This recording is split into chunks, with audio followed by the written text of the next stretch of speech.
But something that everybody else already knows, at least but one person, is that Manny Pacquiao beat the brakes off of Adrien Broner on Saturday. And everybody knows it except for Adrien. You know, everybody knows it except for Adrien. And you know what? The thing, he knows it. He knows it, man. This is the thing. Adrien Broner knows he lost that fight. But have you ever seen a person who clearly lost a competition and they knew they were going to lose before the end of it? And so what they did was they got their self-defense mechanism, and they got their defense rolling in their head before, and they're like, well, I'm just gonna say, and I'm just gonna deny it. And ain't nobody, I'm gonna pretty much take this stance. Well, I don't care what you say, I'm gonna say I won. You mean like the way he started pounding his chest after round 7 or 8? After it was like he started early, right? Like I won, right? Right. Oh my God. I'm like, dude, you didn't win, bro. You know you didn't win. I'm gonna disagree on one point. Because I mean, not that Adrien won, he lost. Clearly. Basically, the entire fight went like this: Manny Pacquiao hit him on the way in, he counter hit Manny. Manny hit him on the way out. So it's 2-1 as a baseline, and then sometimes Manny would jump on him, and he'd get hit a bunch of times, defense his way out, and start, bicycling around again. So Manny was about 2.5 punches to 1 on the whole fight, and that's why, because every exchange went like that. And I will say, I actually enjoyed the fight. It was a good fight. Great. It was a good boxing match. Manny looked great, but I'm not sure he knew he lost. And it's really because of what I saw when he went to his corner. Because in his corner, when they were trying to give him advice, he was being defensive to his coaches. He does that every fight, bro. I know. But what I'm saying is, if you heard what he was saying, he didn't sound like a guy who had any inkling of an idea of, I always bring up Bernard Hopkins because he's a great defensive fighter. Mm-hmm. Bernard Hopkins would download you the first 5 or 6 rounds and then shut you down and outperform you in the second half of the fight. And the fights that were tougher to call was like, did he turn it on fast enough? Right.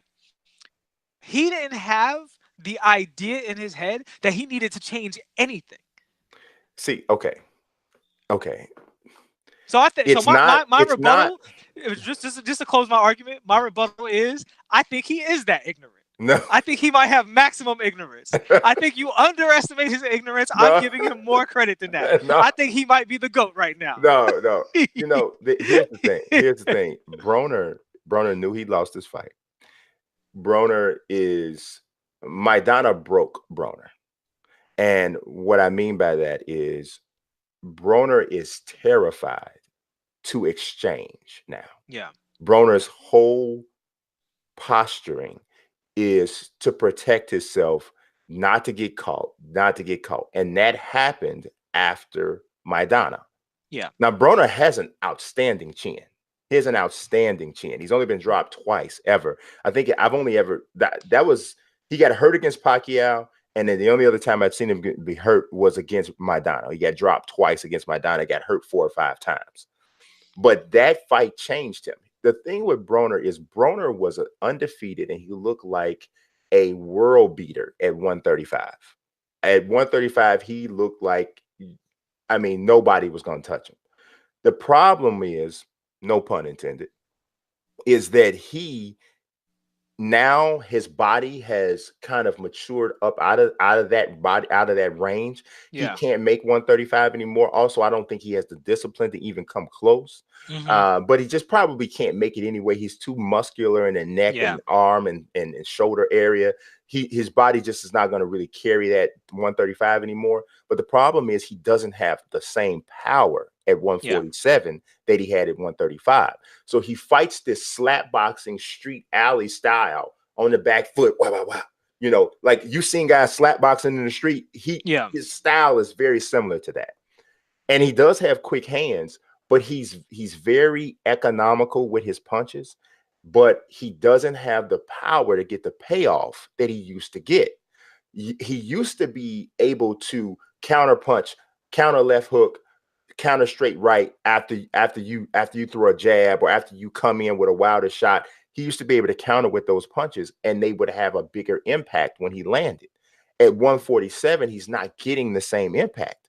So what he has to do is he has to up his activity, up his punch total, and he's not willing to do that because there's risk in that. You took the word right out of my mouth. His road to being a champion, because I think he's a great fighter. He's not a great fighter. Well, no, I think talent-wise, skill-wise, he has the tools. I think all of his problems are his inability to mentally commit to the fact that he has to be riskier than he wants to be. I think that change alone, and he could be a lot better than he is without any of his skills actually changing, just how he applies them. You know I mean, definitely he could be a lot. If he was more active, he'd be a lot better fighter because he has fast hands. Yeah, he has fast hands. He has a good chin. His footwork isn't fantastic because he's flat-footed very often flat-footed.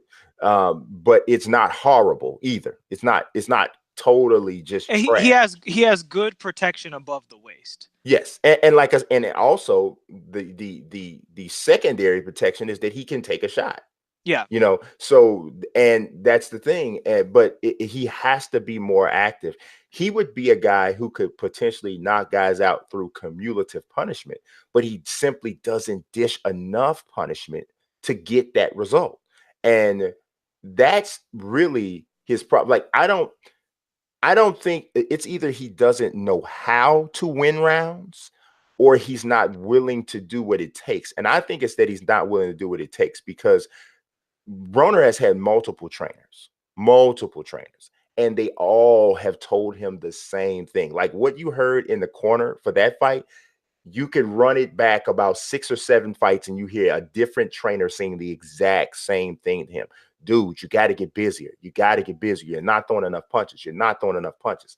This was told to him by Mike Stafford, who he demoted to a lower role.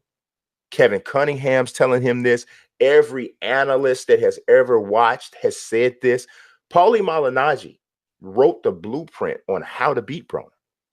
He didn't have the power to really put it into effect, even though I scored that fight a draw. And he only won by split decision. Broner won by split decision. But Malignaggi was kind of alluding to it during the broadcast. He was saying Broner can be touched to the body. He said you have to touch him to the body. Once you start to touch him at the body, you start to shut him off. You start to shut down his activity. And once you shut down his activity, he tends to go into a shell. He had it. He didn't have the tools necessarily to put it into effect, but he had it. And then the next fight after that, then you see people pretty much putting Malignaggi's game plan into effect with people who had more tools. And I mean, dude, literally, Broner hasn't won a fight in 2 years. Yeah. And I want to give Pacquiao a lot of credit because Pacquiao said, and he told us the truth. He said, I wanted to be more aggressive and go get him. And they said, you don't need to do that. Just be aggressive enough to outscore him, and he's gonna hide from you.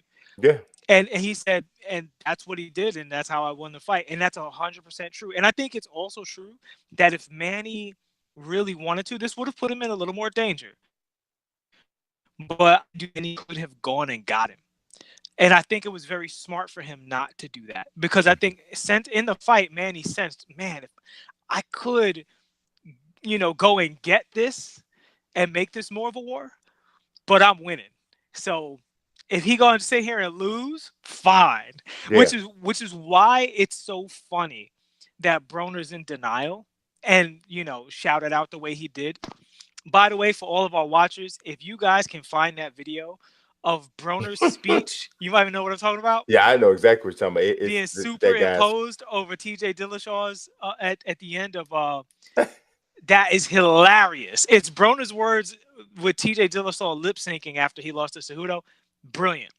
But it's so funny because Broner's coaches, the commentary guys, Brian Mazique, Nelson Blake, Pacquiao, everybody knew what was happening and what was going to happen. And he's like literally the only man on the planet who has no idea what went on, and that is a little sad.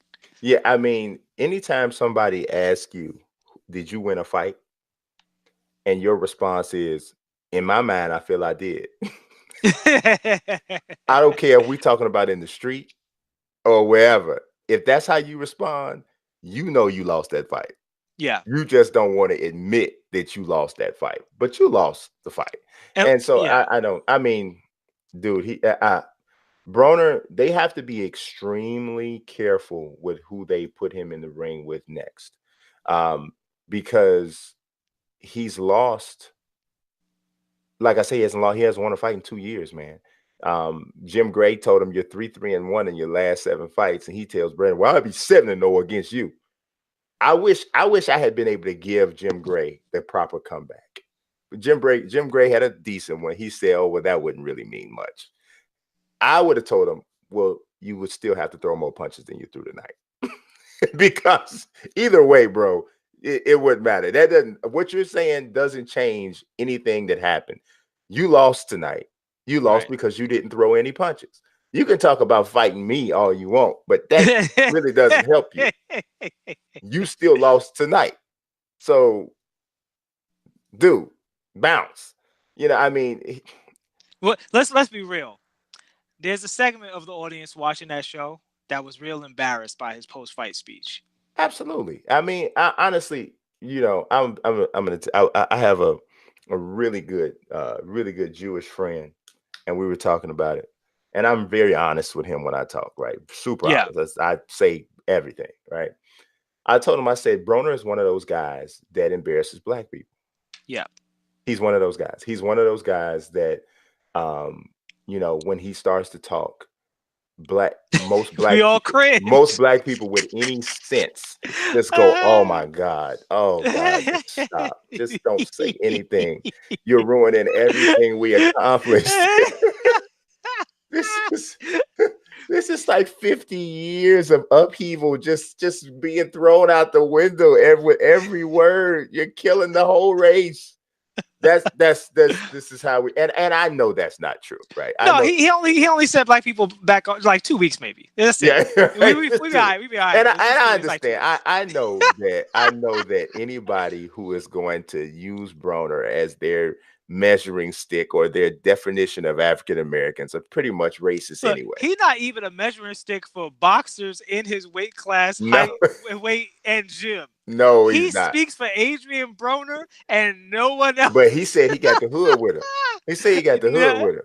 Maybe he got the hoodie with him. Right. I'm like, bruh, I am from the hood. I grew up on the south side of Chicago. we ain't with it. And there's a bunch of people from where I come from that said you are an idiot. No, the barbershop is team packed. Yes. You ain't gonna go in no barbershop unless you. You know what? Adrien Broner is one of those people that I think he might not even realize that the people who hang around him don't like him. Of course not. He's oblivious. He's literally oblivious to his own coaches while they're talking to him during the fight. Like it's if like, they're not getting, if the man icing you down and giving you water can't get to you, what chance does anyone else have? Because Kevin Cunningham told him, "Dude, you need to be more big." He said, I won that last round." No, you didn't, fool. You threw 3 punches. Yo, he said, "What you think I was just doing?" He said, "I'm giving you the advice to tell you how to win this coming up round." Like he was patient, like he was talking to an ignorant 7th grader. I'm disgusted. How could I be weak? I'm rather unique.